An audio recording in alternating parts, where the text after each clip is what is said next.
डर मुझे भी लगा फासला देखकर, पर मैं बढ़ता गया रास्ता देखकर।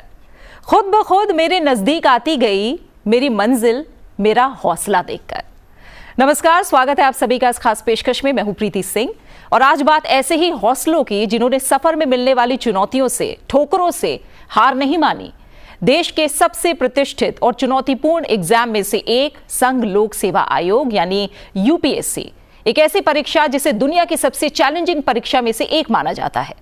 अपने एक्सटेंसिव सिलेबस, इंटेंस कंपटीशन और रिगरस सिलेक्शन प्रोसेस के चलते ये सिर्फ चैलेंजिंग और एक तरह से one of the toughest competition तो है ही, ये एक ऐसी परीक्षा है जिसे पास करना न सिर्फ कई युवाओं के लिए बल्कि उनके परिवार वालों के लिए भी एक बहुत बड़ा सपना होता है, एक बहुत बड़ा एस्पिरेशनल गोल होता है।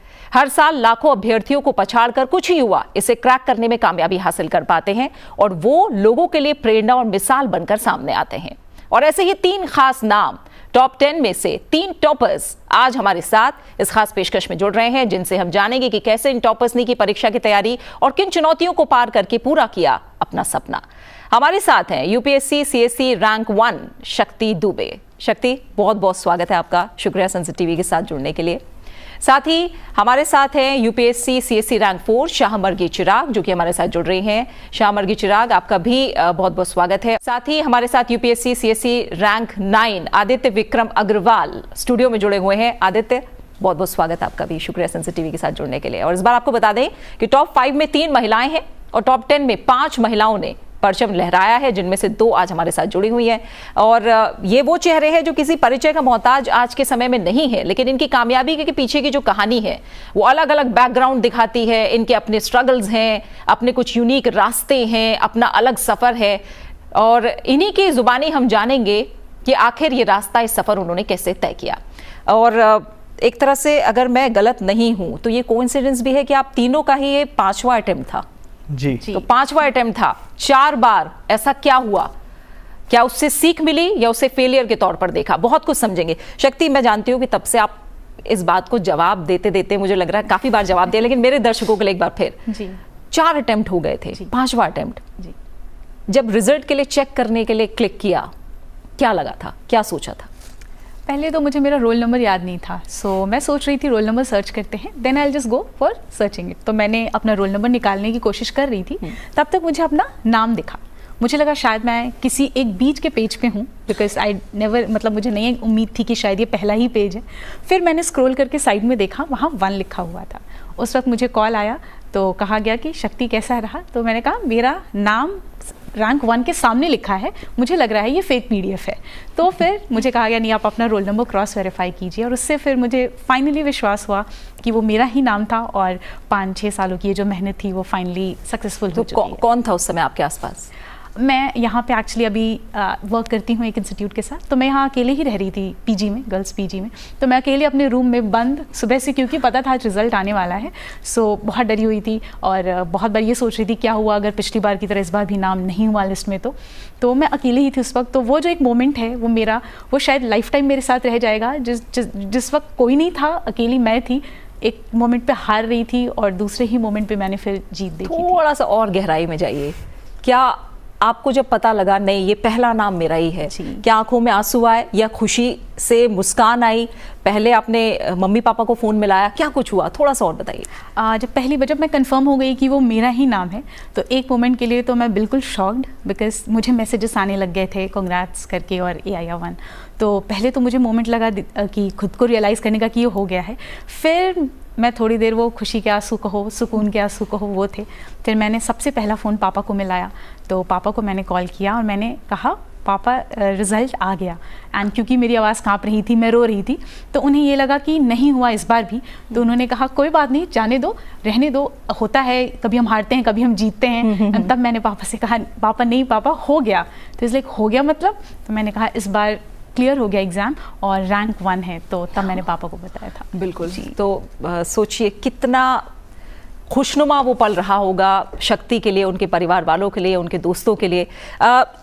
मैं शाहमर्गी आपसे समझूं तो मैंने कहा कि 5वां अटेम्प्ट आपका भी, 4 बार आप लोगों ने देखा कि किस तरह के उतार चढ़ाव देखते हुए आप लोग यहाँ तक पहुंचे। आपका पहला रिएक्शन क्या था? कभी सोचा था कि टॉप 5 में मेरा नाम होगा? मैम जैसे शक्ति ने कहा, आई लाइक टू से कि फीलिंग सिमिलर ही होती है, एंजाइटी बिल्कुल होती है, जैसे सारे एस्पिरेंट्स को होती है वैसे वैसे ही जो टॉप में आते हैं उनको भी होती है। और मैं बहुत एंग्शियस थी क्योंकि रिजल्ट आने वाला था, वो चल चुका था कि कभी भी आ सकता है अब। तो मैंने मेरे एक क्लोज फ्रेंड को फोन किया कि आप प्लीज आ जाइए, ये एंजाइटी अब मुझसे हैंडल नहीं होगी, बहुत ज्यादा एंजाइटी है। एंड जब एज शक्ति ऑल्सो मेंशन कि जब मैंने पीडीएफ देखी और फर्स्ट पेज पे मेरा नाम देखा तो मुझे लगा ये फेक है, क्योंकि ये नहीं हो सकता। लिस्ट में नाम आना अलग चीज होती है और टॉप 5 में या टॉप 10 में या टॉप 50 में भी आना बहुत बहुत ही अलग चीज होती है। तो वो जब मैंने नाम देखा तो पहले खुशी के बदले रिलीफ था कि ये प्रोसेस अब हमारे लिए अच्छी तरह से सक्सेसफुली कंप्लीट हो चुका है। बिल्कुल। तो जैसा अभी शामर्गी ने भी कहा कि एक सफलता पाना अलग बात है आदित्य, लेकिन टॉप 10 में जगह बनाना अपने आप में बहुत बड़ी बात है।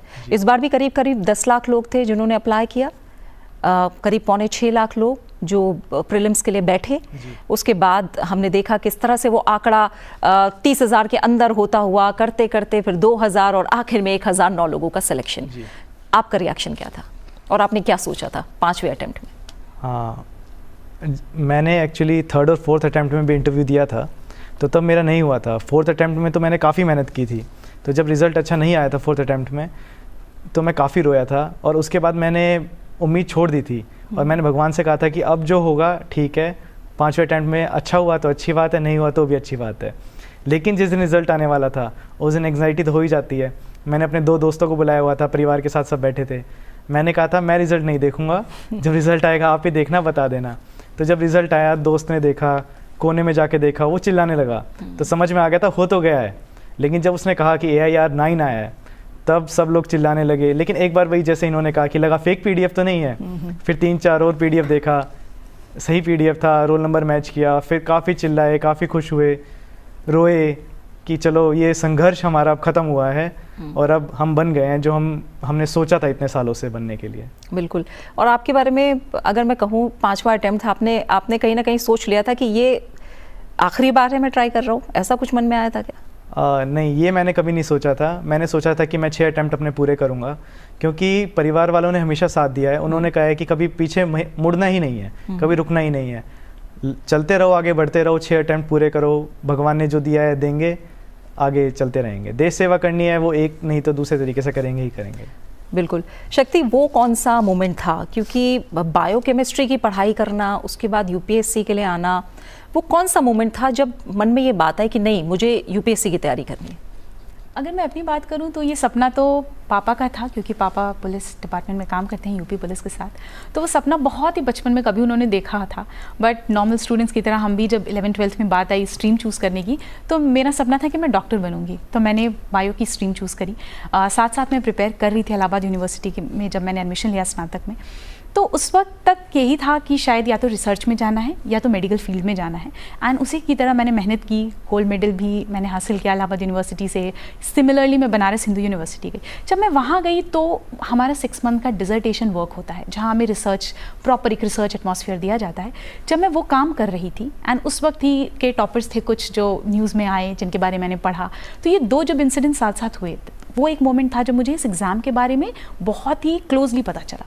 फिर मैंने रिसर्च शुरू करी कि क्या जॉब प्रोफाइल है, क्या इसमें अपॉर्चुनिटीज़ मिलती हैं। एंड तब मुझे समझ आया कि अगर मैं साइंस स्ट्रीम में जाती हूँ, डेफिनेटली वो लोग भी देश की सेवा ही कर रहे हैं, उसमें ही कंट्रीब्यूट कर रहे हैं, बट वो एक बहुत ही स्पेसिफिक फील्ड है जिसमें वो काम कर रहे हैं। और UPSC के थ्रू जो हमें अपॉर्चुनिटी मिलती है वो बहुत ही डाइवर्स है। तो तब मैंने मन बनाया कि इस एग्ज़ाम को देकर तो देखेंगे, अपनी पूरी कोशिश करेंगे, पूरी मेहनत से। तो इस तरीके से UPSC का डिसीजन लिया गया था। बिल्कुल। शामर्गी, आप कंप्यूटर इंजीनियरिंग करते करते आपने भी कहीं ना कहीं UPSC के बारे में सोचा, और कहीं अगर मैं गलत नहीं हूँ तो आपने बहुत बाद में आके नहीं, कहीं ना कहीं स्कूलिंग जब पूरी हो रही थी उसके बाद ही आपने मन बना लिया था कि मुझे UPSC परीक्षा पास करनी है।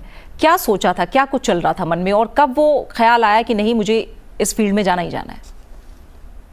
मैम एक्चुअली मैं यहाँ पे थोड़ा सा करेक्शन करना चाहूँगी कि मुझे कॉलेज के 2nd ईयर में पता चला कि एग्जामिनेशन, UPSC का एग्जामिनेशन सिविल सर्विसेज का होता क्या है, also civil service as a career path क्या होता है, और इसके अंदर क्या चीज़ें हम कर सकते हैं एज अ सिविल सर्वेंट। मुझे एक फ्रेंड ने इस चीज़ से इंट्रोड्यूस करवाया था एंड उसके बाद जैसे मैम ने कहा कि मैंने अपनी रिसर्च की कि सिविल सर्वेंट बन के क्या क्या किया जा सकता है। And coming from an IT background I understand कि वो एक बूम अभी चल रहा है जहाँ पे IT बहुत डेवलप कर रहा है, लेकिन जैसे स्पेसिफिकली मैं कंट्रीब्यूट कर सकती हूँ जब अगर मैं IT में होती एज अ सिविल सर्वेंट में बहुत चीज़ों में मैं बहुत सेक्टर्स में कंट्रीब्यूट कर सकती हूँ और बहुत लोगों की लाइफ में कहीं ना कहीं एक डायरेक्ट इम्पैक्ट लाने की मेरी कोशिश भी रह सकती है और मैं ये रिस्पॉन्सिबिलिटी भी मुझे मिल सकती है। तो जब मुझे ये समझ में आया कि ये जो डाइवर्सिटी है वो कितनी हद तक सोसाइटी को इम्पैक्ट कर सकती है, तब वो मेरा मोटिवेशन बना to pursue civil services as a career. बिल्कुल। और आदित्य, आपके बारे में बात करें तो आपने तो शायद 4 सरकारी नौकरी छोड़ी हैं। 1 महीने पहले ही आपका assistant section officer central secretariat का रिजल्ट आया था, वो आपने पास किया।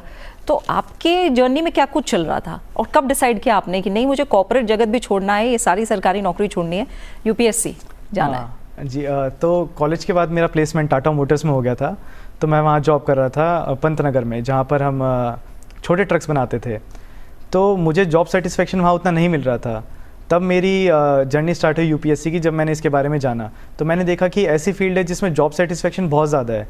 मैंने कुछ इंटरेक्शन किया अपने सीनियर्स के साथ, तो उन्होंने बताया कि यहाँ पर आपको बहुत ज़्यादा फील्ड्स में काम करने को मौका मिलेगा, ज़मीनी स्तर पर काम करने को मौका मिलेगा।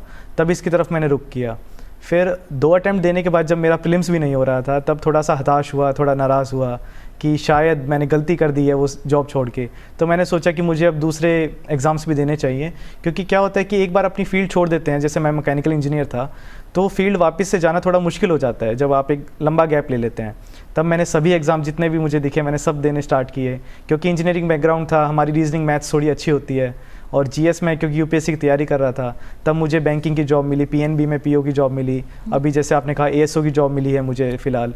तो बट मैंने उन्हें ज्वाइन नहीं किया, क्योंकि हमेशा से सच्चा प्यार तो यही था कि एक UPSC क्लियर करके और ग्रुप A सर्विसेज में आना है और वहाँ पे मुझे एक बहुत ही बड़ा एरिया मिलेगा काम करने के लिए। तो मैं थोड़ा सा उनको रोक के रखता था जॉब्स को, मैं एक्सटेंशन मांगता था किसी तरीके से कि मिल जाए। फिर वो नहीं मिल पाती थी तो मुझे छोड़नी पड़ती थी वो जॉब बिना ज्वाइन किए। बट एंड में हो गया मेरा। हो सकता था मैं शायद ASO इस बार ज्वाइन कर लेता, बट इट्स ऑल गुड। अब मैं खुश हूँ काफ़ी। बिल्कुल। तो सफ़र अभी और रौनक भरा है और बहुत कुछ करना है आगे।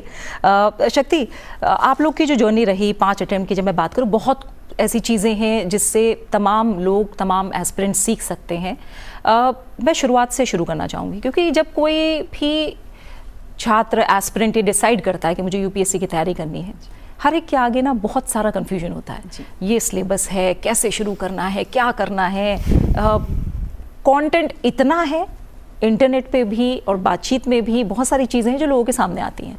शुरुआत कैसे हुई थी? क्या वो कन्फ्यूजन आपके मन में भी था? मेरी जर्नी आई थिंक अभी तक तो बहुत ही ज़्यादा लोगों को पता है। 5वां अटैम्प्ट था ये मेरा। पहले 3 अटैम्प्ट्स में मैंने प्रीलिम्स नहीं क्वालिफाई कर पाई मैं। तो ये जो आप बात कर रहे हो कन्फ्यूजन की, वो मैंने फेस किया फर्स्ट 2 अटैम्प्ट्स में। और मैं एस्पिरेंट्स को यही एडवाइस करना चाहूँगी कि UPSC एक बहुत ही वास्ट एग्जाम है। जब तक आप अपना होमवर्क नहीं कर लेते, you should never enter this field. मेरी गलती यही थी, मैंने बस सुना बिना किसी प्रॉपर रिसर्च के कि क्या होता है, क्या इसमें मेहनत लगेगी कितनी, क्या करना चाहिए, क्या बेसिक्स हैं। मैं जस्ट एंटर कर गई इस फील्ड में। और ये रीज़न था कि एग्ज़ाम को फिगर आउट करने में ही कि भाई प्रीलिम्स स्टेज में क्या रिक्वायरमेंट है, मेंस में कैसे पूरा पैटर्न चेंज हो जाता है, बिकॉज आपका प्रीलिम्स MCQ टाइप है, मेंस आपका सब्जेक्टिव है।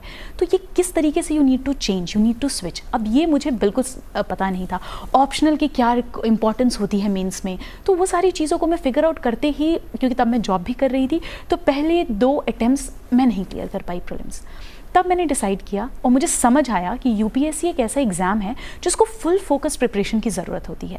बिकॉज जैसे आपने मेंशन किया, सिलेबस बहुत ही वाइड है, इसमें कई सारे सब्जेक्ट्स हैं और वो डाइवर्सिटी जो है दैट डिमांड्स कि भाई आप हर सब्जेक्ट को इक्वली इंपॉर्टेंस दे पाओ। तो इन सब चीज़ों को मैं समझने के लिए फिर वो था मेरा 3rd अटैम्प्ट, जब मैंने प्रॉपर ब्रेक लेके फुल प्रिपरेशन के साथ ऑप्शनल चूज़ करके मेंस और प्रीलिम्स की डिफरेंसेस को समझ के तब दिया। बट उस ईयर मैं 1 मार्क्स से प्रीलिम्स फेल कर गई थी।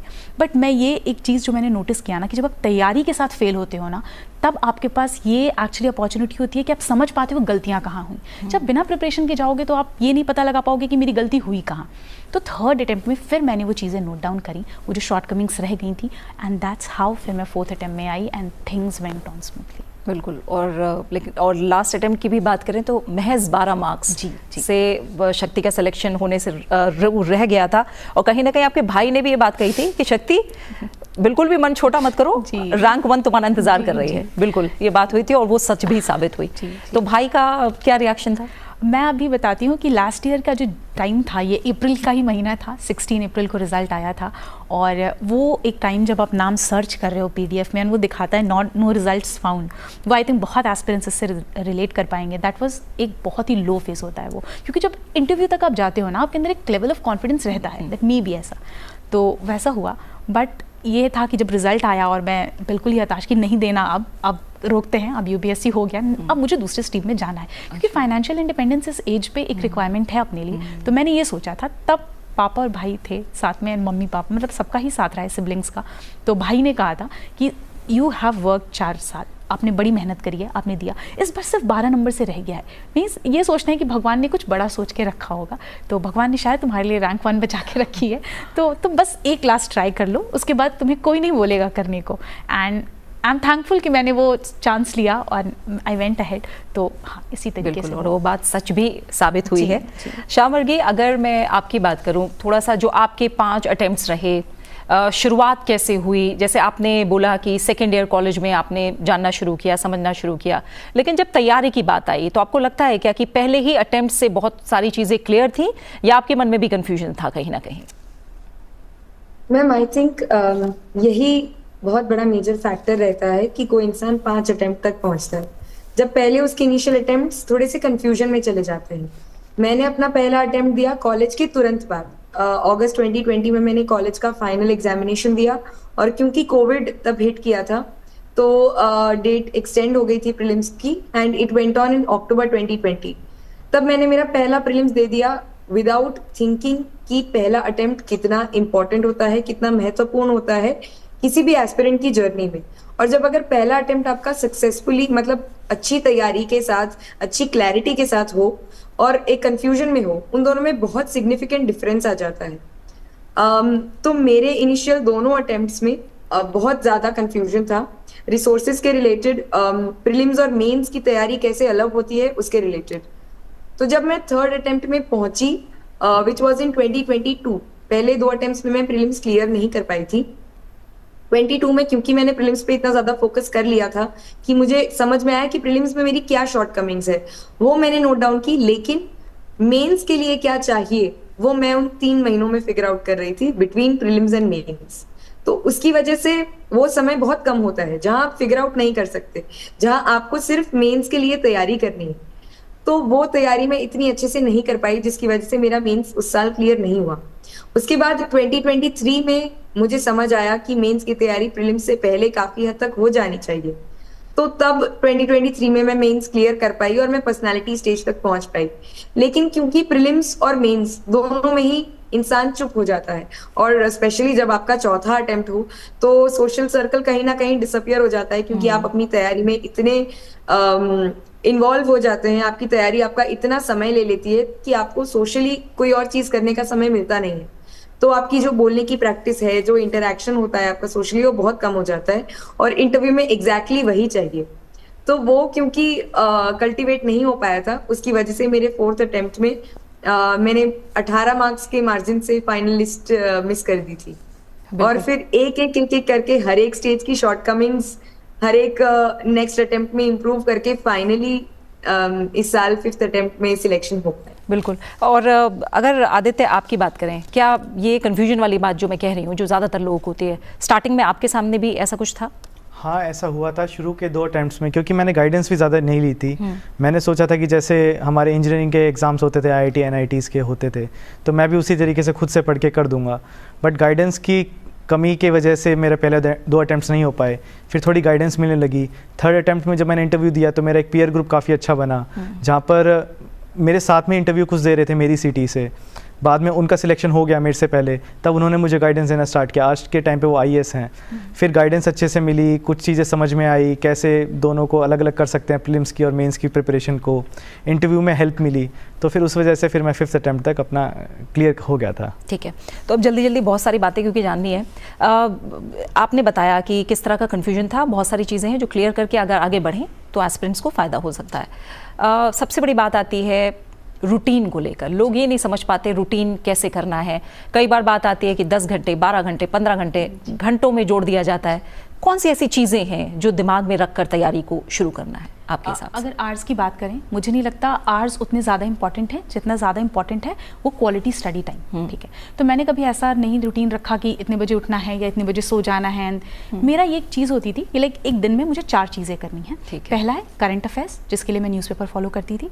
सेकेंड है GS पढ़ना है, वो मेंस और prelims oriented. Third option optional का एक स्लॉट होता था जिसमें मुझे अपना ऑप्शनल करना है। और फोर्थ स्लॉट मैंने हमेशा से प्रैक्टिस कर रखा है। अगर प्रीलिम्स आ रहा है तो उस वक्त मैं MCQ सॉल्व कर रही हूँ, मेंस आ रहा है तो उस वक्त मैं उस दौरान मैं आंसर राइटिंग करती थी। तो ये 4 चीज़ें बैलेंस थी जो एक दिन में प्रॉपर होनी चाहिए थी।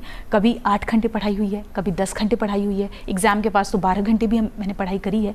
कभी कभी ऐसा भी हुआ कि मैंने 3 घंटे पढ़ाई करी है। क्योंकि UPSC की जो ये जर्नी है, इनिशियली आप बहुत एंथुजियास्टिक होते हो जब आप आते हो इस प्रिपरेशन में, तो उस वक्त आपके पास इतनी स्टैमिना एनर्जी भी होती है कि आप पढ़ ले जा रहे हो। अभी जब 5th अटेम्प्ट तक आप आते हो, एक तो पहली बार जो वो बैकग्राउंड नॉलेज है वो आपके पास ऑलरेडी है, आपको बस कुछ बेसिक चीज़ों पे यू हैव टू वर्क। तो वहाँ पे धीरे धीरे time it has like reduced. Most important चीज़ जो मैं बोलना चाहूँगी वो है ब्रेक्स। आई थिंक बच्चों को ये लगता है कि घंटे, 10 घंटे, 12 घंटे कंटिन्यूसली पढ़ना होता है। हमारा ह्यूमन ब्रेन इतना केपेबल नहीं है कि हम इतना ओवरफ्लड कर लें। सो हर 15-20 दिन पे मैं हाफ डे का ब्रेक रखती थी कि जैसे आज सिर्फ 4 घंटे पढ़ना है, रिमेनिंग 4-5 घंटे मैं अपने लिए फ्री रखूँगी। सो ये एक प्रॉपर बैलेंस और मिक्स्ड था एक प्लान जो मैंने फॉलो किया। बिल्कुल। श्यामर्गे, आपकी क्या स्ट्रैटेजी रही है? अगर रूटीन को लेकर बात करें तो उसमें आपके लिए क्या बड़ी बातें रही, क्या इंपॉर्टेंट रहा जिस पर आपने ध्यान दिया?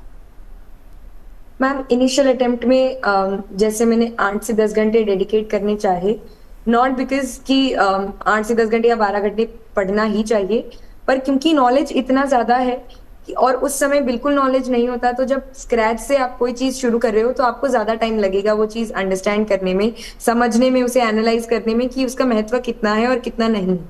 तो शुरू में 2020 और 2021 में मेरे रूटीन में जनरली प्रीलिम्स पे फोकस ज़्यादा रहता था, क्योंकि जैसे मैंने बताया कि मेंस का मुझे इतना अच्छा आइडिया नहीं था कि कैसे क्या पेपर्स को आंसर राइटिंग कितनी अच्छे से, कितना टाइम देना चाहिए उसे, तो वो सारी चीज़ें मैं थोड़ा फिगर आउट नहीं कर पाई थी।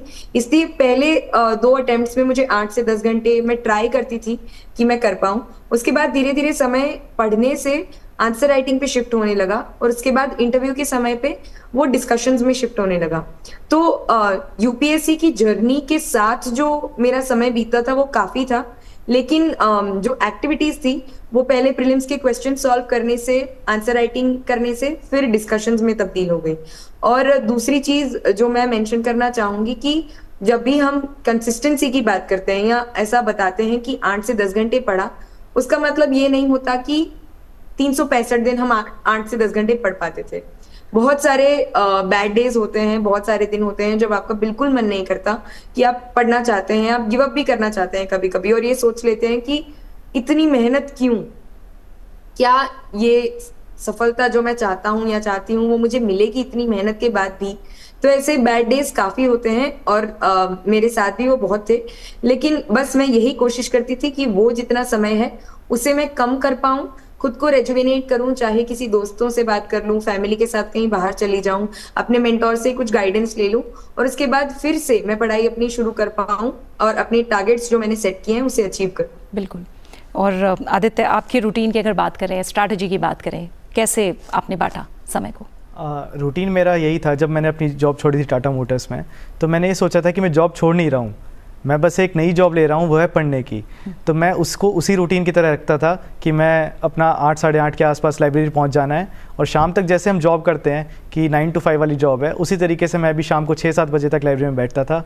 बीच में एक लंच ब्रेक ले लिया, मॉर्निंग में एक थोड़ा सा टी ब्रेक ले लिया, इवनिंग टी ब्रेक ले लिया, थोड़ा बीच में दोस्तों से बात कर ली और अपना रूटीन के साथ पढ़ते रहे। तो यही मेरा रूटीन रहता था कि 8 से 9 घंटे अब दिन में निकाल लेंगे। और वही जैसा बताया शक्ति जी ने भी कि हम पढ़ते रहते, जैसे प्रीलिम्स आए तो प्रीलिम्स पे ज़्यादा फोकस किया, मेंस आए तो आंसर राइटिंग पे थोड़ा ज़्यादा फोकस किया, इंटरव्यू आया तो इंटरव्यू की प्रैक्टिस करने लगे। तो यही मेरा रूटीन रहा है। ठीक है, अब सबसे बड़ी बात आती है कोचिंग को लेकर। बहुत सारे लोग हैं जो कोचिंग नहीं करना चाहते, सेल्फ स्टडी करना चाहते हैं, उसके पीछे कारण भी बहुत से होते हैं। कोचिंग कितनी ज़रूरी है, या सेल्फ स्टडी सेल्फ प्रिपरेशन से ही यूपीएससी का सपना साकार किया जा सकता है? ये बहुत सारे फैक्टर्स पे डिपेंड करता है। जैसे मेरा था कि मैं नॉन ह्यूमैनिटीज़ बैकग्राउंड से आती हूँ, ऐसे किसी इंसान के साथ मैं टच में भी नहीं थी जिसने कभी प्रिपरेशन करी हो या दिया हो, तो मेरे लिए टोटली न्यू फील्ड था। तो मुझे लगा कि मुझे गाइडेंस की ज़रूरत है और इसलिए मैंने फाउंडेशन कोर्स ज्वाइन करा था। बात अगर मैं कहूँ कि ज़रूरी है या नहीं, तो वही अब ये डिपेंड करता है। अगर आपका बैकग्राउंड है सब्जेक्ट में तो आई थिंक सेल्फ स्टडी से भी हो जाता है। अगर आपको कोई गाइडेंस देने वाला है, थोड़ी बहुत अगर कहीं आप फंस रहे हो, आपको कोई समझाने वाला है, तो आई थिंक इस केस में बिना कोचिंग के भी चीज़ें सॉल्व हो सकती हैं। स्पेसिफिकली कोविड के बाद अगर देखा जाए, बहुत से फ्री ऑनलाइन रिसोर्सेज अवेलेबल हैं यूट्यूब वगैरह पे, जहाँ पे बहुत सारे चैनल्स हैं जो फ्रीली पढ़ा रहे हैं।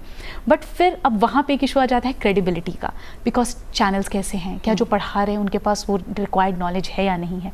तो बहुत सारे फैक्टर्स हैं। ये टाइल से अगर डिटर्मिनेशन है तो even self study would help you.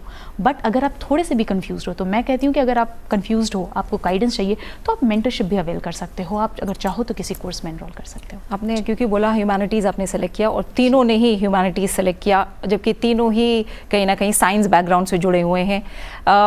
इसको लेकर भी क्या कुछ मिथ्स हैं जो आप तोड़ना चाहोगे, या कुछ बातें हैं जो सच में सही हैं?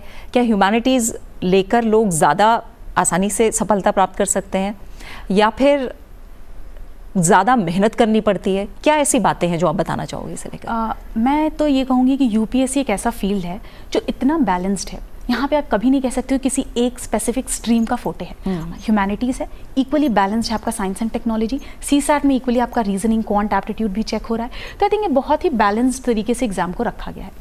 मैंने जो साइंस से ह्यूमैनिटीज़ का स्विच था, वो इसीलिए इनिशियली मुझे थोड़ा कंफ्यूजिंग लगा। बट अगर बात करें ऑप्शनल में भी मैंने ह्यूमैनिटीज़ सब्जेक्ट ही लिया। इसके भी कुछ अपने कारण थे। फर्स्ट, आई थिंक ऑप्शनल एक ऐसा सब्जेक्ट है जिसके साथ आप मैक्सिमम टाइम अपना प्रिपरेशन का स्पेंड करते हो। तो ज़रूरी है कि वो सब्जेक्ट आपको इंटरेस्टिंग लगे, क्योंकि आपको बहुत ज़्यादा टाइम देना है। तो मैंने इनिशियली तो सोचा था कि कोई बायो स्ट्रीम से रिलेटेड हो तो ऐसा कोई ऑप्शन मैं लूँगी, बट उसमें मुझे इंटरेस्ट नहीं आया। मे बी ये था कि मैंने पिछले 5-10 सालों में इतना साइंस पढ़ लिया था। गोल्ड मेडलिस्ट होने के बाद आपने उसको चेंज करा ऑप्शनल सब्जेक्ट को? जी, बिकॉज एक्चुअली जो प्रॉपर लाइफ साइंस का सब्जेक्ट है बायोकेमिस्ट्री, वो यहाँ नहीं था ऑप्शनल के लिए।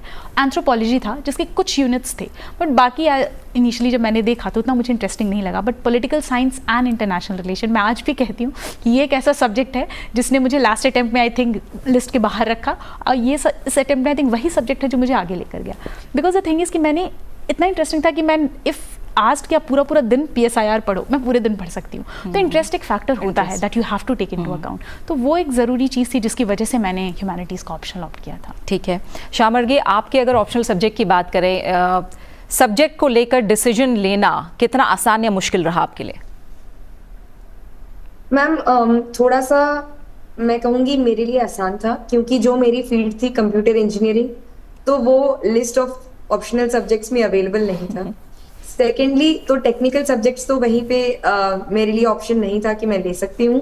दूसरी चीज़, ह्यूमैनिटीज़ में सोशियोलॉजी ने मुझे बहुत इंटरेस्ट किया, क्योंकि उसके जो मैंने कॉन्सेप्ट्स जब थोड़े थोड़े NCERT से पढ़े, तो मुझे लगा इसे जब मैं डेप्थ में पढ़ूंगी तो मैं मेरी आसपास की सोशल रियलिटी में भी इसे ऑब्जर्व कर पाऊंगी, और ये जो इंटररिलेशन है वो ईजियर बनाता है आपकी स्टडी को। दूसरी चीज़, जैसा शक्ति जी ने कहा कि आप ऑप्शनल के साथ बहुत समय बिताते हैं, और जब मैंने सोशियोलॉजी की थोड़ी सी NCERT और थोड़ी सी बुक्स पढ़नी शुरू की, तब मुझे समझ आया कि ये सब्जेक्ट बहुत एंगेजिंग है और इसे रियलिटी से इंटररिलेट करना बहुत आसान होता है एक बार आप कॉन्सेप्ट को समझ लें। और तीसरी चीज़ कि रिसोर्सेज इसके बहुत अच्छे अवेलेबल हैं। तो जब भी तैयारी करने की बात आती है ऑप्शनल की, तो उसके अच्छे रिसोर्सेज होना वो एक एज देता है आपको आपकी प्रिपरेशन में। एंड फाइनली अपने आप को मुझे लगा कि मैं अच्छे से एक्सप्रेस कर पाऊंगी अगर मैं ये सोशियोलॉजी सोशियोलॉजी को ऑप्ट करती हूँ। And technical complimented with social aptitude I think will make a great combo, so that is why मैंने सोशियोलॉजी चूज की। ठीक है, और एंथ्रोपोलॉजी चूज करने के पीछे क्या वजह रही आदित्य?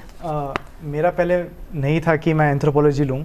मैंने पहले अपना जो ग्रेजुएशन सब्जेक्ट है मैकेनिकल इंजीनियर की तरफ देखा। बट 1 महीने पढ़ने के बाद मुझे पता चला कि जो 4 साल में मैंने पढ़ा है पिछले कॉलेज में, मुझे उतना अच्छे से नहीं आता और मैं वो नहीं कर पाऊँगा।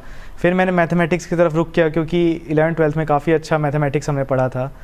बट 1 महीने बाद वो भी पता चला कि मैथमेटिक्स भी नहीं हो पाएगा, क्योंकि वो काफ़ी ग्रेजुएशन लेवल का मैथमेटिक्स पूछ रहे हैं। एंथ्रोपोलॉजी फिर मैंने जब देखा तो सिलेबस इंटरेस्टिंग लगा, और एंथ्रोपोलॉजी में कहते हैं कि ये सब्जेक्ट वो है जो most science of humanity subject है। तो मुझे लगा कि कहीं ना कहीं ये थोड़ा सा साइंस की तरफ भी ओरिएंटेड है और कहीं ना कहीं ह्यूमैनिटीज़ की तरफ भी ओरिएंटेड है। तो नेचुरली क्योंकि साइंस बैकग्राउंड है मेरा, तो थोड़ा सा इस तरफ मेरा रुख बना। और जब पढ़ने लगा तो जब पता चला कि मानव ज्ञान के बारे में है, मानव से जुड़ा हर पहलू इसमें इंक्लूड है, चाहे वो उसका बायोलॉजी हो, चाहे वो उसका सोसाइटी हो, चाहे हमारे ट्राइबल्स हों, या फिर चाहे हमारा इवोल्यूशन हो कि कैसे मानव इवॉल्व हुआ है पुराने से लेके आज तक। तो काफ़ी इंटरेस्टिंग लगा, और फिर जब पढ़ने लगा तो अच्छा लगा, और फिर आज यहाँ पर हूँ मैं। यानी कहीं ना कहीं इंटरेस्ट जो है बड़ा फैक्टर तीनों ही केसेस में जो हम सुन पा रहे हैं रहा है। शक्ति, इसके बाद अगर मैं बात करूं, जैसे आपने कोचिंग को लेकर बात की थी कि ठीक है, जिन्हें लगता है ज़रूरत है उनको ज़रूर करनी चाहिए। एक मौका ऐसा आया था जो मैं देख पा रही हूँ, आपका मॉक इंटरव्यू था और जो पैनलिस्ट थे उन्होंने ये कहा था कि ऐसा कैंडिडेट हमने अब तक नहीं देखा, और आपकी आंखों में आंसू भी आए थे उस समय। वो थोड़ा सा एक्सपीरियंस आप बताएंगे, और क्या उसके बाद आपका कॉन्फिडेंस बढ़ा था या क्या चल रहा था मन में? जी हाँ, वो एक टाइम था जब लास्ट ईयर का फेलियर रहा है मेरे साथ। मैंने देखे हैं बहुत सारे फेलियर्स। तो जब आप ऐसे इस प्रिपरेशन में क्या होता है ना कि आप प्रॉपरली अलोन हो जाते हो, like you are in a close circle. आपके पास बहुत लिमिटेड लोग हैं जिनसे आप इंटरैक्ट कर रहे हो, एंड दैट इज़ वाई क्या हुआ कि जब मैं वहाँ पहुँची और वहाँ मुझे जब पहली बार अप्रिसिएशन मिला ना, like we have not seen a candidate like you, तो वो एक ऐसे ना, वो एक होप उसको कह सकते हैं, वो एक उम्मीद कि शायद ओके मुझसे हो सकता है ये, क्योंकि तब तक तो ये सपना था, आज ये रियलिटी है जिसे मैं जी रही हूँ। बट अब भी मैं पीछे मुड़ के देखती हूँ तो मुझे लगता है हाँ, अभी जस्ट 20 सेकंड के पहले तक ये मेरे लिए सपना ही था। जब उन्होंने मुझसे ऐसा कहा तो वो इमोशंस जो थे इतने साल के कि okay I wanted to hear this, कि कोई तो मुझे ये बोले, पेरेंट्स के अलावा कोई बाहर से वैलिडेशन मिला नहीं, तो एक वो था। बाहर निकली तो जी हाँ, उसने कॉन्फिडेंस तो प्रॉपर बूस्ट किया था कि चलो ठीक है, मीन्स मैं प्रेजेंटेबल हूँ, नॉलेज प्रॉपर है, बैलेंस्ड आंसर्स हैं, तो जो इंटरव्यू में रिक्वायरमेंट है वो शायद मैं मीट कर पाऊँ। तो वो एक थोड़ा सा game changing plus emotional moment रहा था इन माई जर्नी। बिल्कुल। और शक्ति, इसके बाद मैं चाहूँगी अगर आप थोड़े से और टिप्स दे पाएँ, जो भी ये 5 अटेम्प्ट की जर्नी रही, क्या करना है, क्या नहीं करना है? अगर आई थिंक इस एग्ज़ाम में क्या करना है ये सब बता रहे हैं, क्या नहीं करना है कुछ चीज़ें हैं जो बहुत इंपॉर्टेंट है। पहली चीज़ जो मुझसे गलती हुई कि सिलेबस को बिना समझे properly I stepped into the preparation. तो ये गलती तो नहीं करनी है। पहले सिलेबस उठाएं, मेंस का बहुत ही डिटेल सिलेबस यूपीएससी ने दिया है, हमें ये देखना चाहिए। उससे ये पता चलता है क्या पढ़ना है। अब आता है सवाल कितना पढ़ना है। जैसे अगर मैं एग्जांपल दूं, पॉलिटी में फंडामेंटल राइट्स एक टॉपिक है, फंडामेंटल राइट्स पे एक बुक भी हो सकती है, आप एक आर्टिकल पे एक बुक लिख सकते हैं। तो हमें कितना रिक्वायरमेंट है उसके लिए प्रीवियस ईयर क्वेश्चंस देखो। तो सिलेबस बताता है क्या पढ़ना है, प्रीवियस ईयर क्वेश्चन बताते हैं कितना पढ़ना है, कितना रिक्वायरमेंट है। ये 2 चीज़ों के बाद तीसरी चीज़ आती है बेसिक्स, एंड बेसिक्स के लिए आई थिंक एनसीईआरटी से बेहतर कुछ नहीं है। अब मैं ये बिल्कुल नहीं कहती कि 6 से 12 की सारी एनसीईआरटी पढ़नी है, कुछ स्पेसिफिक कुछ बेसिक्स हैं जिनको आपको रेफर करना है, बहुत ही limited number of standard books. क्योंकि आई थिंक एक मुझसे जो गलती हुई कि वो मैं बहुत सोर्सेज को रेफर करती थी। अब जिस सब्जेक्ट से डर लग रहा है, जैसे हिस्ट्री वीक है तो हिस्ट्री के लिए मैंने कम से कम 10 किताबें पढ़ ली हैं। आप उसको कंसोलिडेट नहीं कर पाओगे, आप उसको रिवाइज नहीं कर पाओगे, तो अल्टीमेटली उस नॉलेज का कोई यूज़ नहीं है। तो ये भी मैं कहूँगी कि बहुत ही मिनिमम बुक लिस्ट रखो। आई थिंक पढ़ने से ज़्यादा इंपॉर्टेंट एक रिपीटेड रिविजन स्लॉट, कि हर 10 दिन बाद, 10 दिन नहीं तो 20 दिन बाद मैं 1-2 दिन का स्लॉट, कि पिछले 20 दिन में जो पढ़ा उसको मैं रिवाइज करके उस पर एक टेस्ट सॉल्व करके और तब मैं आगे बढ़ूँ। तो ये कुछ चीज़ें हैं जो मुझे लगती हैं रिक्वायर्ड हैं इस फील्ड में। ठीक है शाह मर्गे, आप अपनी तरफ से क्या बताएंगी? आपका एक्सपीरियंस क्या कहता है, क्या करना है एस्पिरेंट्स को और क्या नहीं करना है? मैम, क्या करना है के लिए मैं बस एक चीज कहना चाहूंगी कि जब आप हार्ड वर्क कर रहे हैं तब आपको अपनी वैल्यू रिजल्ट्स के साथ नहीं जोड़नी। अगर रिजल्ट अच्छा नहीं आ रहा है या आपने जो सोचा था वो नहीं आ रहा है, उसका मतलब ये नहीं है कि आपकी जो एफर्ट्स हैं या आपकी जो हार्डवर्क है वो वेस्ट हुआ है। वो वेस्ट नहीं हुआ है, कहीं ना कहीं आपको उसमें इम्प्रूवमेंट करने की जरूरत है, और बस आपका रिजल्ट आपको यही दिखाने की कोशिश कर रहा है। तो जब भी रिजल्ट आपका अच्छा ना आए तो आपके पोटेंशियल पे शक ना करें। जो डोंट्स है वो मैं बताना चाहूंगी कि स्टैटिक को इग्नोर ना करें, क्योंकि करंट अफेयर्स बहुत ज़्यादा है और बहुत विविधता है उसके रिसोर्सेज की। तो जब भी एस्पिरेंट्स होते हैं वो देखते हैं कि बहुत सारी जगहों से बहुत सारा मटेरियल है, उनको लगता है कि हमारा ये रह गया वो रह गया, और उस फोमो में वो बहुत सारे रिसोर्सेज देख लेते हैं, पढ़ लेते हैं, पर एक एक बार एक एक रिसोर्स को करना एग्जाम में मदद नहीं करता। तो मुझे लगता है कि 1 या 2 रिसोर्सेज जो भी आप डिसाइड करें उस पर अडिग रहें और उस पर भरोसा रखें। तीसरी चीज, बहुत सारे एस्पिरेंट्स अपनी खुद की नोट्स बनाते हैं। तो जब आप अपनी खुद की नोट्स बनाते हैं, आपने कुछ सोच के, आपने अपना मन लगा के, चिंतन करके ये नोट्स बनाई है कि आपके लिए क्या जरूरी है, तो अपनी नोट्स पे भरोसा रखें कि आपने अच्छी ही नोट्स बनाई है। लास्ट मोमेंट पे किसी और की नोट्स, किसी और का मटेरियल रेफर करने की कोशिश ना करें। और फाइनली मैं कहना चाहूंगी कि जब भी जिस भी एग्जाम में आप जाएं, चाहे वो प्रीलिम्स, मेंस या इंटरव्यू, कोई भी स्टेज हो, अपना कॉन्फिडेंस और अपना काम डिमीनर लेके जाएं, क्योंकि वो एक गेम चेंजर बन सकता है, स्पेशली उन लोगों के लिए जो अपने 3rd, 4th, 5th अटेम्प्ट में है। मैं समझ सकती हूँ कि प्रेशर बिल्ड हो जाता है, लेकिन उन चंद घंटों में आप इस प्रेशर को हैंडल करें और इसे एग्जामिनेशन हॉल के बाहर छोड़ के आने की कोशिश कीजिए। ठीक है। और आदित्य, आप क्या बताएंगे, डूज एंड डोंट्स? मैं तो ये कहूँगा कि शक्ति जी ने और शाह मार्गी जी ने काफ़ी कुछ बता दिया है, बट 1 या 2 डूज जो मैं बताना चाहूँगा, मेडिटेशन का साथ कभी मत छोड़िए। जैसे शाह मार्गी जी ने भी बताया कि काम डिमीनर चाहिए, जब आप अटेम्प्ट कर रहे हैं तो एक मन शांत चाहिए, तभी हो पाएगा। तो मेडिटेशन अगर आप करते रहेंगे लंबे टाइम तक, 15 मिनट डेली दीजिए, करते रहिए, 1-2 साल में आपका मन शांत हो जाएगा। और मैं कहूँगा कि जब आपको वो कॉन्फिडेंस अपने आप ही आने लगेगा कि आप इस एग्ज़ाम को कर पाएंगे। ठीक है। तो मेडिटेशन की बात की, कहीं ना कहीं मेंटल हेल्थ की भी बात होगी। बहुत सारे ऐसे पल आए होंगे ज़ाहिर तौर पर जब लगा होगा नहीं हो सकता या छोड़ देना चाहिए, ऐसे में कैसे वापसी की जाए? फैमिली का, दोस्तों का, ग्रुप का कितना बड़ा रोल है? और जो कहा जाता है ना कि बिल्कुल अपने आप को अकेला कर लेना है, ये कितना बड़ा मिथ है? मेंटल हेल्थ एक बहुत इंपॉर्टेंट रोल प्ले करेगा आपकी पूरी जर्नी में, बिकॉज अगर आप मेंटली काम नहीं हैं, ठीक है, आप एंग्शियस हैं, डिप्रेस्ड हैं, तो आपकी एफिशिएंसी और प्रोडक्टिविटी भी उतनी ज़्यादा होती नहीं है। बहुत ही लो फेजेस हमने देखे हैं कि लंबी जर्नी है, बट इस पूरे लाइक की जो जर्नी थी ना, इसमें आई थिंक खुद से ट्रू रहना बहुत ज़रूरी है। ये मम्मी ने मुझे बहुत बचपन में कहा था, मुझे अभी याद आता है कि दुनिया से झूठ बोलना, खुद से नहीं। तो जब मैं फेल हुई फर्स्ट 2 अटेम्प्ट्स में, तो मैं बहुत परेशान कि नहीं हो रहा है, एंड देन तभी मम्मी ने कहा कि खुद से पूछो क्या उतनी मेहनत करी थी जो रिक्वायर्ड थी। तो वो आई थिंक एक खुद से सच बोलना है ना, तो वो आप जब आप खुद से इंटरैक्ट करते हो तो आपको लगता है, आपको पता है आप कर सकते हो या नहीं, आपको पता है आपके अंदर कमियां क्या हैं, गलतियां क्या हैं। तो एक इंट्रोस्पेक्शन वाली जो बात है वो मुझे लगती है थोड़ी है। दूसरा तो मैं पेरेंट्स का और फैमिली का सपोर्ट के बारे में आई कैन नॉट से मोर। पापा, मम्मी, भाई, बहन, they have been there like my strongest pillar. मैं ड्यूरिंग दिस प्रिपरेशन हम काफ़ी क्लोज मैं हो गई थी, जैसे अभी आपने कहा, that's a myth I will say, क्योंकि तब आप क्या करते हो ना, आप एक प्रेशर ले लेते हो अपने आप पे, एंड देन उन्हीं लोगों के पास वापस जाना बहुत ऑकवर्ड हो जाता है कुछ सालों के बाद। आपको फ्रेंड्स का, फैमिली का सपोर्ट बहुत रिक्वायर्ड है। मेरे लिए फैमिली थी, बहुत ही कम फ्रेंड्स हैं, बट जो थे उन्होंने प्रॉपर और पूरा साथ दिया इस जर्नी में। यूपीएससी में थे वो भी, तो इसलिए कभी ये नहीं हुआ कि वो समझ नहीं रहे हैं कि मेरी क्या प्रॉब्लम्स हैं या मेरी क्या रिक्वायरमेंट्स हैं। तो ये चीज़ें रही हैं। तो दीज 3 थिंग्स अगर मैं सम अप करूँ, खुद से ट्रू रहना और इंट्रोस्पेक्ट करना, पेरेंट्स का सपोर्ट रहना, फैमिली का, फ्रेंड्स का, आई थिंक इससे। बिल्कुल। शाह मार्गी, आखिर में आपका कोई और मैसेज जाते जाते? मैम, इसमें मैं बस एक चीज ऐड करना चाहूंगी कि एक मेंटोर ने मेरी जर्नी में एटलीस्ट बहुत बड़ा रोल प्ले किया था।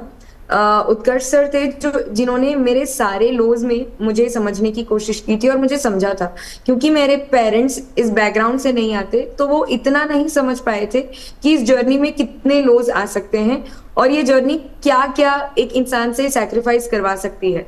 तो वो मेरे मेंटोर से जब मैं डिस्कस करती थी, अपने लोज जब शेयर करती थी, तो वो हमेशा होते थे। तो I think right guidance and one person who is there to listen to you and who knows कि कितनी सैक्रिफाइसेस इस जर्नी में जाती हैं, अगर आप ऐसे कुछ किसी इंसान को ढूंढ सके तो वो आपके लिए इस जर्नी में एज अ बून एक्ट करेगा। बिल्कुल। आखिर में एक सवाल आदित्य, कई लोग जो आप लोगों ने भी कहीं ना कहीं सोचा था कि सोशल सर्विस, कहीं ना कहीं समाज के लिए कुछ करना है, इसलिए हमें इतनी सारी चीज़ें छोड़कर आप लोगों ने यूपीएससी की तरफ कदम रखा, लेकिन बहुत से ऐसे लोग हैं जो यूपीएससी क्रैक नहीं कर पाते, तो उसे वो एक फेलियर के तौर पर ना लेकर एक सीख के तौर पर कैसे ले सकते हैं और कैसे अपना काम समाज सेवा के लिए जारी रख सकते हैं, उनके लिए क्या मैसेज है?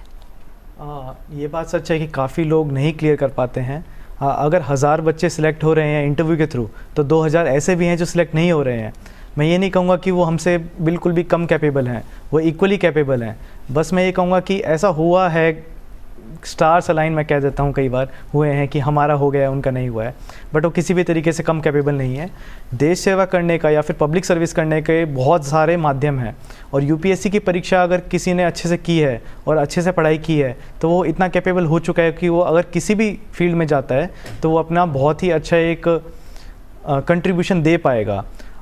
और मैं ये भी कहना चाहूँगा कि इवन दो अगर आप यूपीएससी की तैयारी नहीं भी कर रहे हैं, तो यदि आप जर्नलिस्ट हैं, यदि आप सीए हैं, डॉक्टर हैं, अगर आप अकाउंटेंट हैं, कुछ भी हैं, अपनी फील्ड में अगर आप एक्सेल कर जाते हैं और उसको अच्छी तरीके से करते हैं तो मैं कहूँगा वही एक सच्चा देश प्रेमी और सच्ची देश सेवा कर रहा है। बिल्कुल, और तमाम बातें और हो सकती हैं, लेकिन समय की थोड़ी सी बंदिश होती है। शक्ति, बहुत बहुत शुक्रिया आपका। आदित्य, आपका भी बहुत बहुत शुक्रिया। श्यामर्गी हमारे साथ जुड़ी, आपका भी बहुत बहुत शुक्रिया हमारे साथ जुड़ने के लिए। जाहिर है एक सिविल सेवक बनने का सफ़र कठिन और चुनौतीपूर्ण ज़रूर है, लेकिन उतना ही रिवॉर्डिंग भी है। हार्ड वर्क के साथ ही राइट गाइडेंस बहुत ज़रूरी है, और जो लोग इस परीक्षा में सफलता नहीं भी पा पाते उनके सामने भी अवसरों का समंदर है, जिसके ज़रिए वो देश और समाज के लिए बहुत काम कर सकते हैं। बस इसे गहराई से समझने की ज़रूरत है। कहते हैं ना कि अच्छा मुसाफिर बन जाऊंगा, चलता रहूंगा पथ पर, चलने में माहिर बन जाऊंगा। या तो मंजिल मिल जाएगी या अच्छा मुसाफिर बन जाऊंगा। तो हमारी तरफ से सभी को बहुत बहुत शुभकामनाएं, और आगे भी आपका जो करियर है वो बहुत ब्राइट रहे, आप लोगों से तमाम लोगों को प्रेरणा मिलती रहे। बहुत बहुत शुक्रिया आप सबका। अपना अच्छे से ख्याल रखिए और मुझे दीजिए इजाज़त। नमस्कार।